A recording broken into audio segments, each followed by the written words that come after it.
हाँ, तो हम डेंसिटी का पढ़ रहे थे, वीडियो पिछला हमारा कट गया था। डेंसिटी का पढ़ रहे थे, तो डेंसिटी कितनी आती है इसकी, ये 5.5 डिग्री सेल्सियस, 5.5 ग्राम पर सेंटीमीटर क्यूब, ठीक है। तो अब हम एक चीज़ देखते हैं कि हमें सर्दियों में गर्म पानी आता है, गर्मियों में ठंडा पानी आता है। वो क्यों ऐसा लगता है? एक्चुअली वो रिलेटिवली सापेक्ष रूप से लगता है, रिलेटिवली लगता है। तापमान पृथ्वी का एवरेज टेम्परेचर कितना है? 15 डिग्री सेल्सियस है, ठीक है। और गर्मियों में इसका टेम्परेचर 5 से 10 डिग्री सेल्सियस रहता है, हो जाता है। और सर्दियों में 30 से 40 डिग्री सेल्सियस एवरेज ले रहा हूँ, ठीक है। अब मान लो सर्दियों में मान लो इतना टेम्परेचर रहेगा। अब मान लो हम पानी निकालेंगे तो करीब 15 डिग्री सेल्सियस के आसपास लगेगा। तो इससे तो गर्म लगेगा, तो हमें लगता है कि सर्दियों में गर्म पानी मिलता है। अगर हम मान लो 30 डिग्री गर्मियों में पानी निकालते हैं, नल का पानी, ठीक है, तो 30-40 डिग्री सेल्सियस रहेगा, लेकिन इसमें तो 15 के आसपास रहेगा टेम्परेचर, लेकिन ठंडा पानी निकलता है। तो इसलिए थोड़ा रिलेटिव लगता है, ऐसा नहीं कि ठंडा निकलता ही है, वो सापेक्ष रूप से देखे तो लगता है, ठीक है, ठीक है, चीज़ है। अब हर मतलब 32 डिग्री सेल्सियस पर नीचे जाने पर पृथ्वी का टेम्परेचर 1 डिग्री सेल्सियस बढ़ जाएगा, ठीक है। पृथ्वी टेम्परेचर 1 डिग्री सेल्सियस बढ़ जाएगा, दाब भी बढ़ेगा और घनत्व भी बढ़ेगा नीचे जाने पर, ठीक है। अब ये है पुरानी थ्योरी की, सियाल सीमा ये सब चीज़ें ना, ये पुरानी थ्योरी है। अब आधुनिक थ्योरी क्या है? मॉडर्न थ्योरी, मॉडर्न थ्योरी में क्या है? ये ऐसा बात है, क्या है? ये है क्रस्ट, क्रस्ट को 2 भागों में बांटा गया है, सबको 2 भागों में बांट दिया, इसको भी 2 भागों में बांटा गया, ठीक है। ये ऊपर वाला इसको कहते हैं क्रस्ट, इस पूर्व कहते हैं क्रस्ट, क्या कहते हैं? CRUST, crust. इस पूर्व का कहते हैं मेंटल, और इस पूर्व का कहते हैं कोर, ठीक है, ठीक है। अब क्या है कि ये 1% पार्ट बनता है, पृथ्वी के 1% पार्ट बनाता है, और ये 83% पार्ट बनाता है। कितना? 83%। और ये बना था कितना, कितना बचा? 84, 15, 16% बचा ना, और ये 16% पार्ट बनाता है, ठीक है। 6, 4, 10 और 10, ये 16% पार्ट करके बनाता है, ठीक है। इस प्रकार से ये डिवाइड करती है। अब ये देखो, ऊपर वाला पार्ट, ये क्रस्ट और मेंटल का जो पार्ट जो जोड़ता है ना, जोड़ने वाला पार्ट, उसको कहते हैं मोहो डिसकंटिन्यूटी। क्या कहते हैं? मोहो डिसकंटिन्यूटी, ठीक है। इसको कहते हैं गुटनबर्ग डिसकंटिन्यूटी, ठीक है। इसको कहते हैं गुटनबर्ग डिसकंटिन्यूटी, ठीक है। अब जो इसका मिडिल पार्ट है ना, इसको इसको कहते हैं कोनोराड, कहते हैं कोनोराड, इसको क्या कहते हैं? इसको कहते हैं रेपेटी, ठीक है। इसको क्या कहते हैं? इसको कहते हैं लेहमैन, लेहमैन, कोनोराड, कोनोराड, रेपेटी और लेहमैन, ठीक है। कर लेक टाइप के इसको याद करते हैं, कहाँ से कोनोराड, कहाँ से रेपेटी, ले से लेहमैन, ठीक है। इसको ऐसे कर ले से याद करके याद रख सकते हैं इसको, ठीक है। मोहो डिसकंटिन्यूटी क्या करती है? क्रस्ट और मेंटल को अलग करते हैं, ठीक है। गुटेनबर्ग डिसकंटिन्यूटी क्या करती है? मेंटल और कोर को अलग करती है। मेंटल है, ये कोर को अलग करते हैं, ठीक है।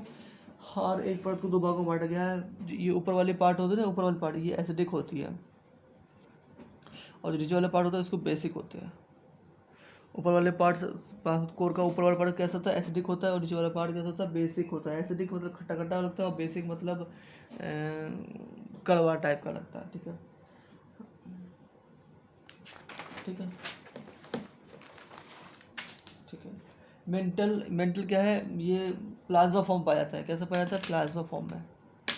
कैसा पाया जाता है मेंटल? मेंटल है ना, मेंटल ये प्लाज्मा फॉर्म पाया जाता है। प्लाज्मा फॉर्म जानते हैं कैसे? लिक्विड फॉर्म होता है, लिक्विड और फॉर्म और ठोस फॉर्म के बीच का जो फॉर्म होता है वो प्लाज्मा फॉर्म पाया जाता है, ठीक है। को इसको गुरुत्वीय मंडल भी कहते हैं। और पता इस मेंटल में ही जितने भी वॉल्केनिक, वो जो भूकंप वाली चीज़ें होती है ना, वो सब यहीं से यहाँ से उत्पन्न होती हैं, ठीक है। भूकंप वाली चीज़ें ना यहाँ से उत्पन्न होती हैं, जिससे कि पृथ्वी पर भूकंप आ जाता है। वो सब उसका केंद्र कहाँ होता है? यहाँ पर मेंटल में होता है इसकी, ठीक है। मेंटल भूकंप होता था, ज्वालामुखी यहीं से उत्पन्न होता है, लेकिन भूकंप की गति कम होती है यहाँ पर कम होती है, लेकिन सतह पर आ जाता है इसकी गति तेज हो जाती है। क्रस्ट में भूकंप की गति तरंगें बहुत तेज हो जाती हैं, ठीक है। सबसे मोटी परत कौन सी होती है? मेंटल होती है, ठीक है। ये 83%, ये 16% और ये 1%, ठीक है। और कोर, इसको गुरुत्वीय मंडल भी कहते हैं क्योंकि इसमें मेंटल ज़्यादा होता है, इसमें मेटल ज़्यादा होता है एक्चुअली में। सो चुंबकीय शक्ति यहीं से मेन रूप से डेवलप होती है, यहाँ पर मेटल ज़्यादा होता है, मेटल ज़्यादा होता है और चुंबकीय शक्ति मेन रूप से यहीं से डेवलप होती है, ठीक है। अब एक चीज़ देख लेते हैं कि क्रस्ट में कौन कौन सी चीज़ें ज़्यादा पाई जाती है। देखो, ऑक्सीजन क्रस्ट में क्या सबसे ज़्यादा क्या पाया जाता है? क्रस्ट, ओसियाल फेकोना, ये ट्रिक है एक। ऑक्सीजन, सियोल, फे, कैल्शियम, ना और मैग्नीशियम, ऐसे इसने तो कहते हैं ओसियाल फेकोना। ऑक्सीजन, सिलिकॉन, सिलिकॉन, ओसियाल, एल्युमिनियम भी है यहाँ पे। Oxygen, silicon, aluminium, iron, calcium और सोडियम, ठीक है। ये चीज़ें इस सीक्वेंस में आती है, सबसे ज़्यादा पाई जाती है, सबसे ज़्यादा ऑक्सीजन पाई जाती है, इसके बाद सिलिकॉन पाई जाती है, इसके बाद एल्युमिनियम पाई जाती है, इसके बाद फेरस आयरन पाया जाता है, इसके बाद कैल्शियम पाया जाता है, इसके बाद सोडियम पाया जाता है। सबसे कम पाया जाता है तो सोडियम पाया जाता है, ठीक है। और सबसे ज़्यादा क्या पाई जाती है? ऑक्सीजन। तो क्रस्ट में सबसे ज़्यादा क्या पाई जाती है? ऑक्सीजन। इसकी ट्रिक कैसे याद रखेंगे? ट्रिक याद करके देखा है, ओ सी आल फेकोना। ओ से ऑक्सीजन, सी से सिलिकॉन, आल से एल्युमिनियम, फे से आयरन, को से कैल्शियम, ना से सोडियम, ठीक है। इस प्रकार से ये ओसियल फेकोना, हम इस प्रकार से क्रस्ट में ये जो मेटल्स हैं, जो मेटल्स की जो उपलब्धि है वो इस हिसाब से हमें ज्ञात कर सकते हैं, ठीक है। ये और इस सीक्वेंस में वो पाया जाता है।